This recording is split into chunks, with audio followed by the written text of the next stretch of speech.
The biggest lie you'll ever tell yourself is that you have time. I'm 78 years old, and I spent 43 years believing that lie before I understood what it cost me. Everything you think you know about planning your life, about waiting for the right moment, about earning the freedom to do what matters, it's backwards. Most people realize this when it's too late to do anything about it.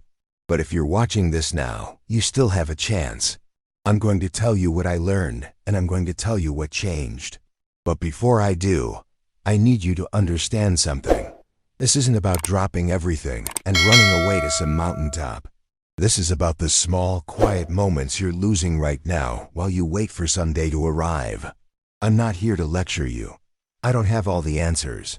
I'm just a man who woke up one morning and realized I'd been sleepwalking through decades of my own life. And if sharing that can help even one person stop making the same mistake, then this conversation matters. Because here's the truth. Time doesn't care about your plans. It doesn't wait for you to be ready. It doesn't pause while you build the perfect conditions. And by the time most of us figure that out, we've already spent the best years of our lives rehearsing for a performance that never comes. I don't want that for you. So if you're listening, if something in you knows you've been putting off the things that actually matter, stay with me. Leave a comment at the end and tell me what you've been waiting for, because naming it is the first step to facing it. My life looked fine from the outside. I had a good job, a mortgage that was almost paid off, a routine that worked. Monday through Friday, I'd wake up at 6:15, make coffee in the same blue mug I'd used for years, drive the same route to the office. Weekends were for errands, for catching up on emails, for telling myself I'd relax next month when things slowed down. Next month never came. Things never slowed down. And somewhere in the middle of all that functioning, I stopped asking myself if I was happy. I just kept going.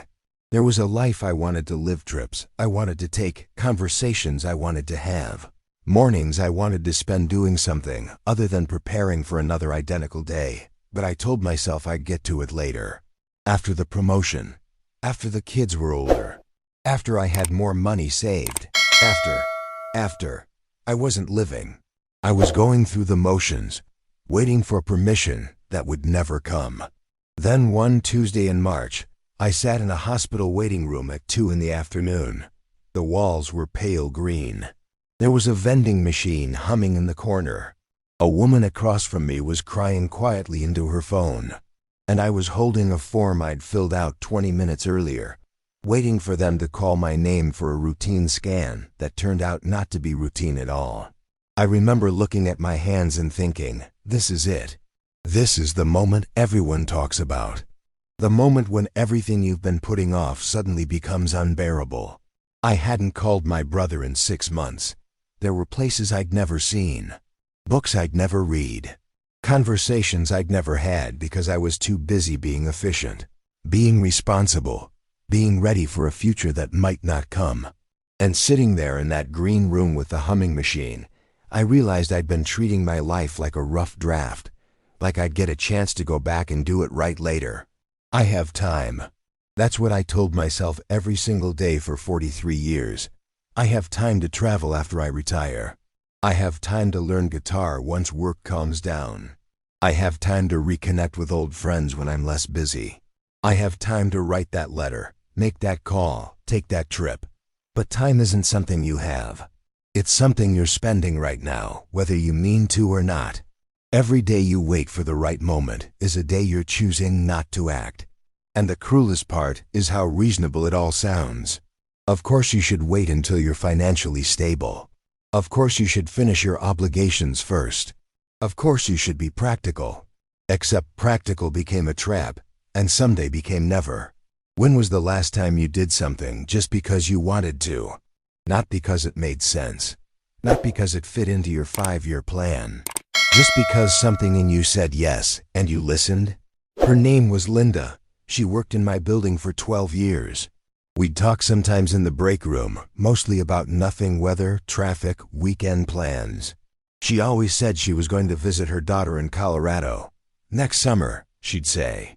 When I have more vacation days saved up. Then it was next year. When flights are cheaper. Then it was after I finished this project. I saw her 3 weeks before she died. She was getting coffee from the machine, same as always, and she mentioned Colorado again. "I really need to book that trip," she said. I nodded, said something encouraging. We both went back to our desks. She had a stroke 4 days later. Died in the ICU, surrounded by monitors and strangers. Her daughter flew in from Colorado for the funeral. I didn't go. I couldn't face it. Because I knew I was doing the exact same thing Linda had done, waiting for someday. As if someday was a place you could arrive at, instead of a lie you tell yourself to avoid the discomfort of living now. I never told my father I forgave him. He died on a Sunday morning while I was sleeping in, and I'd been planning to call him for 3 months. The conversation was written in my head. I knew what I'd say. I just wanted to wait until I felt ready. I never saw the Northern Lights. I had the trip planned twice. Canceled both times because work needed me, because the timing wasn't perfect, because I'd do it next year. I never learned to play piano. The keyboard sat in my basement for 9 years, still in its box, waiting for the day I'd have time to take lessons. I never told Sarah I loved her. We worked together for 2 years. I felt it. She might have felt it too. But I was married, and even after the divorce, even after I was free, I told myself it was too late, too awkward, too risky. I never spent a full day doing nothing. Not once in 4 decades. Every morning had a purpose, a task, a reason to be productive. I never just sat and watched the world without checking my phone. I never wrote the book I talked about. I had notes. I had ideas. I had an outline. What I didn't have was the courage to start something I might not finish perfectly. I never went back to the town where I grew up. My parents' house was sold. The street was different. And I told myself there was no point in visiting a place that didn't exist anymore, as if memory needed permission from geography. What changes when you stop waiting? You start small.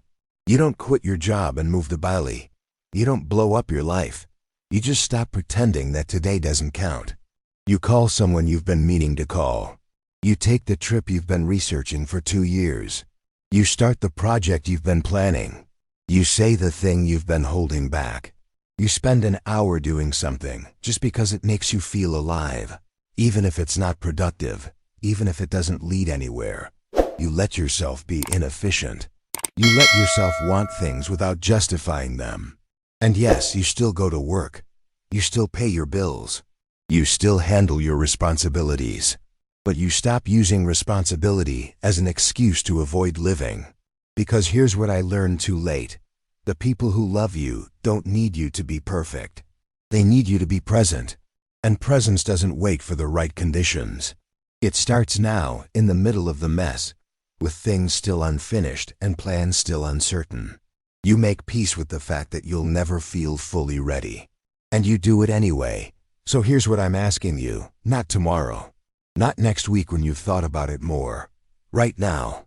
What's the one thing you've been putting off? The call, the trip, the conversation, the project, the apology, the risk. Write it in the comments. Say it out loud.